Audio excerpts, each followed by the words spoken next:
Mama. I'm Courtney Cecil, proud mom of two boys and an organizational culture and behavior change executive. And I'm a believer in building a movement to help the burned out, overwhelmed working moms reclaim their control and free time so that they can confidently remain in the workforce without losing the sanity or themselves. Now, let's get started. Why, hello there. Hey, y'all. Welcome back to another snack size episode of the Life Management System. I am your host, Courtney Cecil.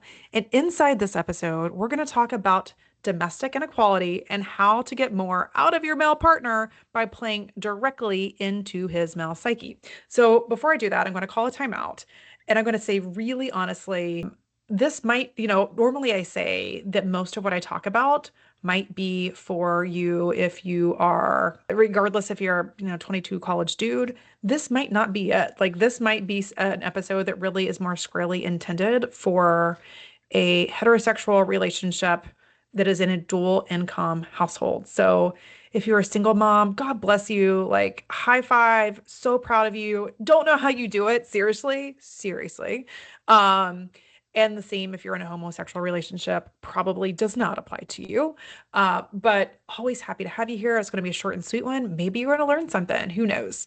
So, anyway, to get into the meat of it, according to the Pew Research Center, in households with two working heterosexual parents, women are likely to take on at least 65% of the daily childcare and home responsibilities. And I probably don't surprise you when I say that. In fact, I'm willing to bet that many of y'all feel that it's probably even higher than that and a little bit more unbalanced than that.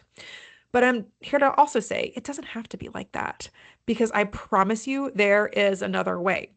And while you probably realistically, like let's be honest, will probably never reach like actual balance in your domestic equality, there are so many different ways that you can be strategic that will help lighten your load, my dear friend.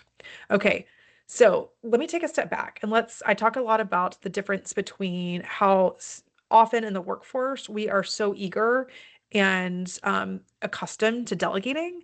But at home, that's just not something that comes naturally for us. So, because of that, I also talk a lot about outsourcing. It's my favorite type of delegation because I believe that by delegating outside or outsourcing outside the house, so it's not you or not your husband doing things, then you are much more likely to be able to enjoy life as a family. You are able to do things together. You are able to enjoy your hobbies, whatever it may be. You are only able to do that if you give somebody else outside the two of you the responsibilities. But I also recognize that while I truly believe it is affordable for most people and probably affordable for you if you're listening to this, I'm willing to bet. But I also recognize it is intimidating to a lot of people because they either, like one of my clients, does not like people in her house. I have people that really don't think it's affordable. And these are people that I know that I do believe fall in that category of it absolutely is. But it just demonstrates that outsourcing to other people can be very intimidating for some. So that's why I want to focus today on delineating responsibilities with your husband specifically. So, I'm going to pack a couple delegation tricks that play directly into the male psyche because I believe these three, if you get these three things right and what pieces you give away to him, y'all are going to operate much more seamlessly as a unit. So, the first one is delegate items that do not tax your mental load. And I'm going to talk through some examples by the way with this. Two, choose tasks that are daily or repeatable so they actually become a habit for him. And three, give away the whole kit and caboodle, like the whole end-to-end execution. And that doesn't mean that he can't or shouldn't ask you for help with that item, but then it becomes his responsibility to ask you for it.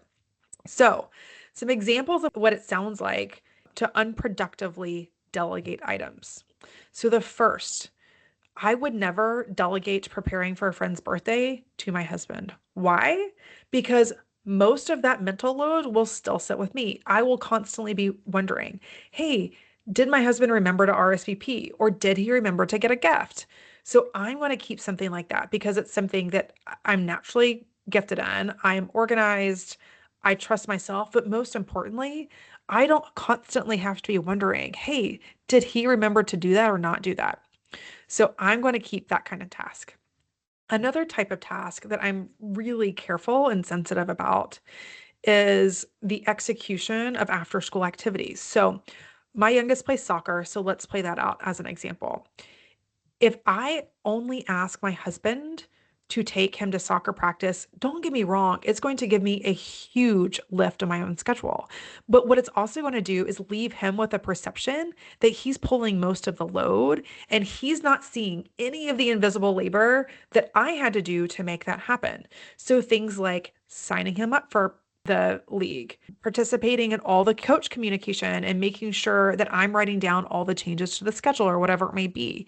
And by the way, actually adding all of those practices and games to the family calendar. I'm the one that might get the equipment. I might be the one that's signing up for the snack and then actually buying the snack. And then, by the way, remembering that it actually has to get there on whatever day.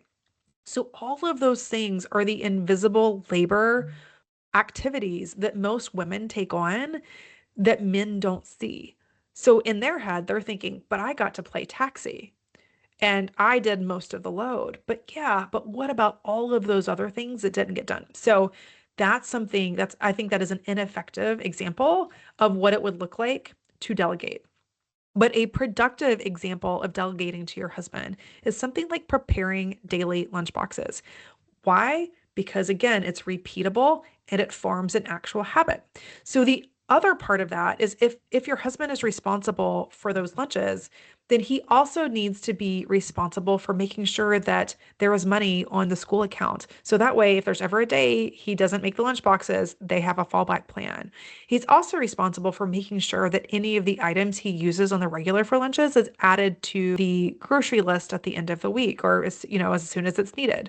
So that is something that is chunked. It is something that you can fully give away, and it's something that is repeatable and therefore helps him develop that habit. Another example is maintaining outside shrubs and plants. So the reason I like this example is it's because it's something that doesn't require it's not as urgent and it's a complete end-to-end task. So remember, that includes the full ownership. If he's responsible for maintaining the outside shrubs and plants, he's got the whole thing. That means he's responsible for watering and fertilizing and remembering to buy whatever treatment chemicals people need to care for plants. Like you can clearly tell that that's not something I do.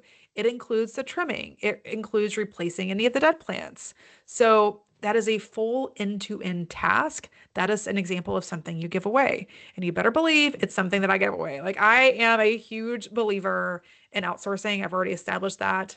But the three things that I will always give away, one is meal prep, two is laundry, and three is taking care of gardens, flowers, shrubs, whatever it may be. I don't enjoy any of that. I actually hate it all. Hate it all. Hate it all. So that's got to go. So if you learn something here and you want to marinate a little bit more on it, then I developed a free guide that will lays it all out for you. It lays out some examples and the three things that you need to consider when you are delegating to your husband. If you are interested in getting your hands on that, I'll drop it in the show notes, but you can get it at www.workingmomsmovement.com/to-do. That's TODO. And inside that free guide, if you're interested, I also cover how to productively manage your to-do list and keep it from controlling and overwhelming you. So I spent a lot of time in the last podcast episode talking about that. It is something that has been requested by many of you. Being able to figure out how to more intentionally work with your husband is a common topic. Certainly managing that to-do list and keeping it from taking over your life is another one. So if you're interested, you can get that in my free guide. Again, I've dropped it in the show notes, or you can get it at www.workingmomsmovement.com/to-do. Okay. Well, friends, it's been fun. And small business is super hard, super, super hard. In fact, just to illustrate, this is the second time I have recorded this podcast and the one that I just did because my microphone was not working. It's always something. I'm telling you, it's always something. So I try really hard to bring you content that will resonate and that will help you. So if it does, please, please, please do me the solid of sharing it with a friend. subscribe to this, rate and review us. That's the kind of stuff that's going to help give a little bit of extra love that the algorithms like. If you're not already, I would love for you to join me on Instagram. Follow me there. I'm pretty active with my followers. You can find me at Working Moms Movement. But until next time, friends, if nobody's told you lately, you're doing a great job. You've got this, Mama.